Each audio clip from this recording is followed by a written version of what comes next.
Hello everyone and welcome in my YouTube channel. So जैसा कि आप जानते हैं कि हम कॉस्ट एंड लेट कीवर्ड्स के बारे में ऑलरेडी अपनी प्रीवियस वीडियोस में डिस्कस कर चुके हैं कि किस तरीके से हम वेरिएबल को क्रिएट करने के लिए कॉस्ट का या लेट का यूज़ करते हैं। बट आज की इस वीडियो में हम कॉस्ट का यूज़ देखने वाले हैं in the form of arrays या ऑब्जेक्ट्स, मतलब ऑब्जेक्ट्स वगैरह क्रिएट करते हुए या जो अरेज हैं उनको क्रिएट करते हुए अगर हम कॉस्ट का यूज़ करते हैं तो उसमें और एक आम वेरिएबल को डिफ़ाइन करते हुए जब हम यूज़ करते हैं तो उन दोनों चीज़ों में क्या डिफरेंस होता है उस चीज़ के बारे में आज हम देखने वाले हैं। सो देखने के लिए चलते हैं स्क्रीन की तरफ। So let's have a look on my screen and let's begin.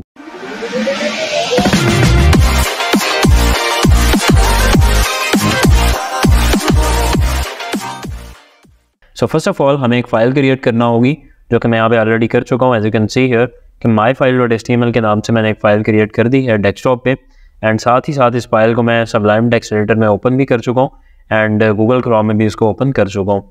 सो अब मुझे यहाँ पे एक वेरिएबल फर्स्ट ऑफ ऑल हम क्रिएट कर लेते हैं। सो मैं आपको थोड़ा सा रिवाइज करवा देता हूँ कि लेट एंड कॉस्ट हम क्यों यूज़ करते थे। तो जस्ट लाइक मैं यहाँ पे एक वेरिएबल क्रिएट करता हूँ तो सिंपली मैं VAR लिख के या VAR के बगैर भी हम सिंपल x = अगर 10 लिखते हैं तो मैंने आपको बताया था कि जावास्क्रिप्ट में वेरिएबल जो है वो क्रिएट हो जाता है। यू कैन सी हियर कि इट्स शोइंग 10। बट अगर हमें बेहतर तरीका ये है कि अगर हम यहाँ पे VAR लिख लें तो ये ज़्यादा बेहतर है।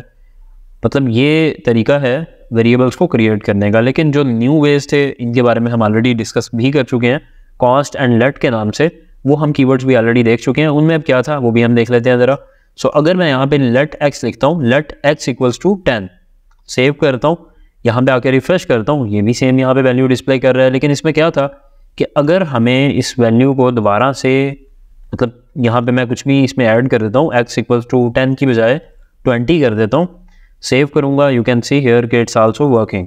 बट इस वेरिएबल को मैं दोबारा से डिक्लेयर नहीं कर सकता, जबकि वेरिएबल जब हम यूज़ करते हैं VAR तो उसमें मैं उसको दोबारा से भी डिक्लेयर कर सकता था। Let me show you. So first करें, अगर मैं यहाँ पे दोबारा से VAR x = 20 लिख देता हूँ तो इट मीन्स कि दोबारा से डिक्लेरेशन हो रही है। So you can see here कि इट्स हिडन और ये शो नहीं हो रहा। हम एरर की तरफ चलते हैं कंसोल में। सो यहाँ पे अगर आप देखेंगे तो लिखा आ रहा है कि identifier x has already been declared, मतलब कि वो ये कहना चाह रहे हैं कि ये ऑलरेडी डिक्लेयर हो चुका है। और लेट जब हम यूज़ करते हैं तो हम एक ही वेरिएबल को बार बार डिक्लेयर नहीं कर सकते सेम नाम से। सो सिंपली अगर मैं यहाँ पे आता हूँ और यहाँ पे आके VAR लिख लेता हूँ, सो अब क्या होगा, चूँकि वो VAR था हम उसको दोबारा से अगर डिक्लेयर भी कर दे तो कोई प्रॉब्लम नहीं है। तो लेट में और VAR में यही डिफरेंस था कि उसमें लेट के अंदर वैल्यू तो चेंज कर सकते हैं लेकिन किसी भी वेरिएबल को रीडिक्लेयर नहीं कर सकते। अब कॉस्ट में क्या था वो भी हम देख लेते हैं। सो फर्स्ट करें, मैं यहाँ पे लिख लेता हूँ कॉस्ट, सेव करूँगा, रिफ्रेश करूँगा, यू कैन सी हियर कि अभी यहाँ पे वो क्या कह रहा है कि identifier x has already been declare, मतलब जैसा कि लेट के अंदर था कि वो कह रहा था कि ऑलरेडी डिक्लेयर हो चुका है, आप इसको दोबारा डिक्लेयर नहीं कर सकते। बिल्कुल उसी तरह से यहाँ पे भी है कि मतलब लाइन नंबर 10 पे अगर आप देखेंगे तो x जो है उसको हम दोबारा से डिक्लेयर कर रहे हैं, VAR का हमने यहाँ पे कीवर्ड यूज़ किया है। तो इसको मैं ख़त्म कर देता हूँ। अब हम यहाँ पे आके रिफ्रेश करते हैं। सो अभी ये डिस्प्ले नहीं हुआ। यहाँ पे आप देखेंगे तो एरर हमारा चेंज हो चुका है। एरर अब क्या आ रहा है कि असाइनमेंट टू कांस्टेंट वेरिएबल, मतलब कि कांस्टेंट वेरिएबल को आप असाइन कर रहे हैं एक वैल्यू जो कि नहीं की जा सकती। बिकॉज कॉस्ट का जब आप वेरिएबल यहाँ पे कीवर्ड यूज़ करते हैं तो आप उस वेरिएबल को कोई भी वैल्यू बाद में डिफाइन नहीं कर सकते। आप अगर यहाँ पे करना चाहें तो वो तो कर सकते हैं। जस्ट लाइक मैं यहाँ पे 50 कर देता हूँ। अभी मैं ये इसको थोड़ी देर के लिए कमेंट कर रहा हूँ, यहाँ पे रिफ्रेश करूँगा, you can see here it's working. But जैसे ही मैं अगर इसको दोबारा से वैल्यू देने की ट्राई करूँगा देन इट विल से कि असाइनमेंट टू कांस्टेंट वेरिएबल जो है वो अलाउ यहाँ पे नहीं है। तो ये बेसिकली लेट का, कॉस्ट का और VAR का डिफरेंस था। सो अब हमें बात करनी है कि अगर हम कॉस्ट को यूज़ करते हैं अरेज में तो फिर क्या होता है। सो फर्स्ट करें, मैं एक अरे क्रिएट करता हूँ। अरे क्रिएट करने के लिए सिंपली आपको पता है VAR का कीवर्ड यूज़ करते हैं और इसके बाद हम वेरिएबल अरे का कुछ भी नाम डिफाइन कर लेते हैं। जस्ट लाइक मैं माय अरे के नाम से यहाँ पे रख लेता हूँ =12, 20, 25, 60। सो यहाँ पे मैंने कुछ नंबर्स जो है वो स्टोर कर दिए और यहाँ पे आके मैं इसमें माय अरे को document.write करवा लेता हूँ। So you can see here it's working. 12, 20, 25, 60 ये यहाँ पे डिस्प्ले हो चुका है। सो अब मुझे बेसिकली क्या करना है, फ़र्ज़ करें कि मैं एक इस अरे के अंदर किसी इंडेक्स को चेंज करना चाहता हूँ। फ़र्ज़ करें ये 0 वाला इंडेक्स है और ये 1 वाला, तो मैं यहाँ पे लिख लेता हूँ माय अरे 1 = मैं कुछ भी और वैल्यू दे देता हूँ। जस्ट लाइक मैं 30 यहाँ पे असाइन कर देता हूँ। तो 20 की जगह पे 30 डिस्प्ले होना चाहिए। सो जब भी मैं यहाँ पे आऊँगा, रिफ्रेश करूँगा, यू कैन सी हियर कि अभी ये वैल्यू चेंज हो रही है और यहाँ पे 30 हो चुका है। जबकि अगर मैं यहाँ पे कॉस्ट यूज़ कर लेता हूँ, तो अब चूँकि आपने वेरिएबल्स में देखा कि उसमें वैल्यू को हम रीडिक्लेयर या रीडिफाइन या एडिट वगैरह नहीं कर सकते थे, तो यहाँ पे अगर आप देखेंगे तो चूँकि मैं यहाँ पे इस इंडेक्स की वैल्यू को चेंज कर रहा हूँ, तो ये नहीं होनी चाहिए बिकॉज अब की बार हम कॉस्ट यूज़ कर रहे हैं। सो जब भी मैं यहाँ पे आऊँगा, रिफ्रेश करूँगा, यू कैन सी हियर कि इट्स स्टिल वर्किंग। तो मसला क्या है कि अरेज के अंदर ये अगर आप कॉस्ट का यूज़ करेंगे, जिस लाइक मैंने यहाँ पे कॉस्ट का यूज़ किया, तो इसकी किसी भी इंडेक्स की वैल्यू को आप चेंज कर सकते हैं। मतलब कि कॉस्ट अगर आप यूज़ करते हैं अरेज के ऊपर, तो वहाँ पे वो वाला रूल ख़त्म हो जाता है कि आप इसमें किसी भी वैल्यू को रीडिक्लेयर नहीं कर सकते। वो आप कर सकते हैं, मतलब उसको रीडिफाइन कर सकते हैं वैल्यू को, लेकिन पूरी की पूरी अरे को रीडिक्लेयर नहीं कर सकते। जस्ट लाइक अगर मैं यहाँ पे फिर से एक अरे क्रिएट कर लेता हूँ, पर उसके लिए मैं यहाँ पे वी आर लिख लेता हूँ, और या तो फिर मैं ऐसा कर लेता हूँ कि वी आर माई अरे इक्वल्स टू, और इसमें मैं कुछ और नई वैल्यूज दे दूँ, जस्ट लाइक 30, 40, 50। तो मैंने यहाँ पे एक न्यू अरे क्रिएट करने की ट्राई की। अब ये यहाँ पे नहीं चलेगा, अब यहाँ पे ये डिस्प्ले कर देगा कि आइडेंटिफायर माई अरे has been already declared.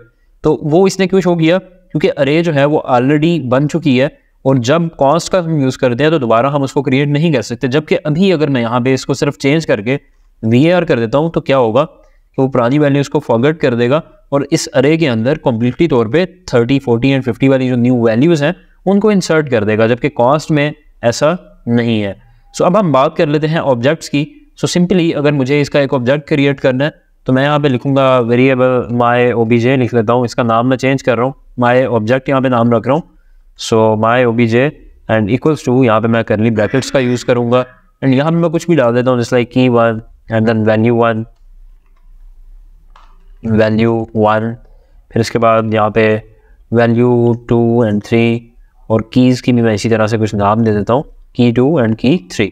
So you can see here कि अभी यहाँ पे ये ऑब्जेक्ट जो है वो डिस्प्ले कर रहा है। हम ऐसा करते हैं कि इसको कंसोल डॉट लॉग करवा देते हैं, बेहतर रहेगा, ताकि हमारे पास पूरा का पूरा जो ऑब्जेक्ट है वो डिस्प्ले हो जाएगा। So as you can see कि की 1, वैल्यू 1, की 2, वैल्यू 2, की 3, वैल्यू 3, ये यहाँ पे डिस्प्ले हो चुके हैं। अब मुझे क्या करना है कि मुझे किसी एक की वैल्यू को चेंज करना है। तो फ़र्ज़ करें कि मैं उसके लिए क्या करने वाला हूँ, मैं यहाँ पे आऊँगा, यहाँ पे आके लिखूँगा माई ओबीजे डॉट की 2 इक्वल्स टू XYZ। तो मतलब कि अब की बार की 2 की जो वैल्यू है वो वैल्यू 2 ख़त्म हो जानी चाहिए और उसकी जगह पे XYZ आ जानी चाहिए। सो जब भी मैं यहाँ पे आके रिफ्रेश करूँगा, और अभी जब हम इसको आउटपुट करवा रहे हैं, यू कैन सी हियर कि की 2 में XYZ जो है वो वैल्यू डिस्प्ले हो रही है। बट अब हम ऐसा करते हैं कि यहाँ पे कॉस्ट लिख देते हैं, वेरिएबल की जगह पे मैं कॉस्ट लिख दूंगा, सेव करूँगा, यहाँ पे आके अब मैं रिफ्रेश करूँगा। So you will see here कि अभी भी स्टिल ये काम कर रहा है। तो जस्ट लाइक अरेज के अंदर वो वाला फार्मूला यहाँ पे इन्होंने इग्नोर कर दिया था, या वो वाली रिस्ट्रिक्शन इग्नोर कर दी थी कि अगर आप किसी भी वैल्यू को चेंज करना चाहें तो वो आप कर सकते हैं, चाहे आप उसमें कॉस्ट भी यूज़ कर रहे हो, लेकिन स्टिल आप ऑब्जेक्ट को रीडिक्लेयर नहीं कर सकते। जस्ट लाइक अगर मैं इसी नाम से एक और ऑब्जेक्ट यहाँ पे क्रिएट कर लेता हूँ, मैं यहाँ पे माई ओबीजे फिर से लिख लेता हूँ, और इसमें मैं कुछ भी वैल्यूज ऐड कर लेता हूँ, जस्ट लाइक यहाँ पे मैं लिख लेता हूँ की 1 XYZ। यहाँ मैंने जस्ट एक वैल्यू ऐड कर ली, या 2-3 वैल्यूज ऐड कर लेता हूँ, इसकी मैं कुछ और वैल्यूज दे देता हूँ, जस्ट लाइक की मैं यहाँ पे डिफरेंट कर देता हूँ, सेव किया। जब भी मैं यहाँ पे आके रिफ्रेश करूँगा, यू कैन सी हियर कि now we are getting an error. और एरर में क्या ये कह रहे हैं कि assignment to constant variable at myfile.html and line number यहाँ पे लिखा आ रहा है। तो इट मीन्स कि जब हम कांस्टेंट का यूज़ करते हैं तो हम ना तो ऑब्जेक्ट्स को रीडिक्लेयर कर सकते हैं और ना ही अरेज को। तो ये एक छोटी सी वीडियो थी और एक छोटा सा पॉइंट था जो मैं चाह रहा था कि आपका क्लियर हो जाए। सो उम्मीद करता हूँ कि वीडियो आपको अच्छी लगी होगी। सो अगर आपको वीडियो अच्छी लगी तो आप इसको लाइक करें एंड चैनल को सब्सक्राइब करें। सो मिलते हैं नेक्स्ट वीडियो में, एंड नेक्स्ट वीडियो में हम बात करेंगे कि फाइल फॉर इन जो है लूप हम उसका किस तरीके से यूज़ कर सकते हैं। सो मिलते हैं नेक्स्ट वीडियो में। थैंक यू, अल्लाह हाफिज़।